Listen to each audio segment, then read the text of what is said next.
حالة من الجدل حاصلة الفترة اللي فاتت من يوم الجمعة بسبب امتحان الانجليش والماث بتاع الاي اس تي.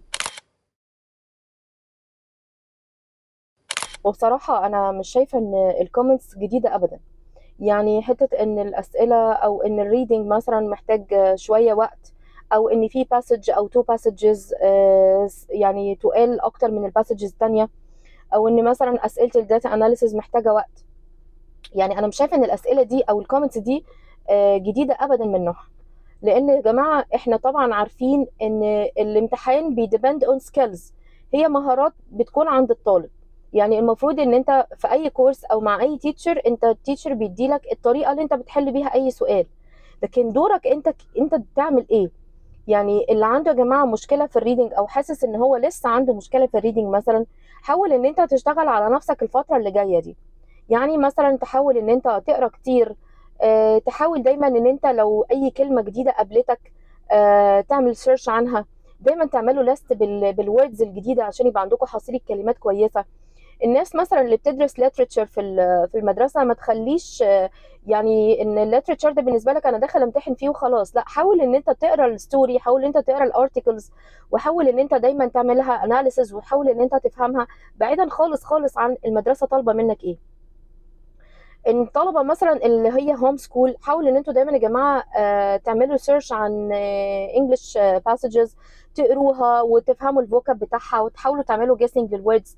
لان هقول لكم على حاجه، يعني مش دايما الاعتماد يبقى على التيتشر. يعني انت مش لازم التيتشر يديلك 500 الف كلمه ويقول لك احفظهم عشان اسمعهم لك، لان الكلمات او الوردز بتختلف حسب الكونتنت نفسه. يعني احنا مثلا عندنا في باسجز في ريدنج مثلا كلمه سكال معناها جمجمه، كانت جايه في باسج من الباسجز معناها كاتيجوري. كلمه ستومك معده كانت جايه في باسج من الباسجز معناها ديزاير. فدورك هنا ان انت ازاي تعرف تخمن الكلمه من الكونتنت، وده هيجي بان انت دايما تعمل براكتسنج للريدنج كتير. اسئله الداتا اناليسز دايما برضو بتديبند اون ريدنج سكيلز. انا بفهم البوينت وبعرف افهم الفكره بتاعت كل سنتنس عشان اعرف اطلع التوبيك سنتنس او احط سنتنس جنب الثانيه، اعرف اطلع الكونكلوجن، اعرف اعمل اشوف السنتنس اللي بتعمل سبورت او بشوف السنتنس اللي بتعمل انترودكشن. كل الحاجات دي يا جماعه بتديبند اون ريدنج سكيلز. فلازم الفتره الجايه تشتغلوا على نفسكم. دور التيتشر ان هو يعلمك تفهم السؤال ازاي، تحل السؤال ازاي. ده كل ده واجب التيتشر، لكن الطالب عليه دور كبير جدا جدا. لازم تحاول تشوف ايه الشورتج اللي عندك، او انت عندك شورتج في ايه وتشتغل عليه. صدقوني الموضوع ده هيفيدكم كتير جدا. لكن الجدل اللي حاصل ده انا مش شايفه ان في اي كومنتس جديده اتقالت.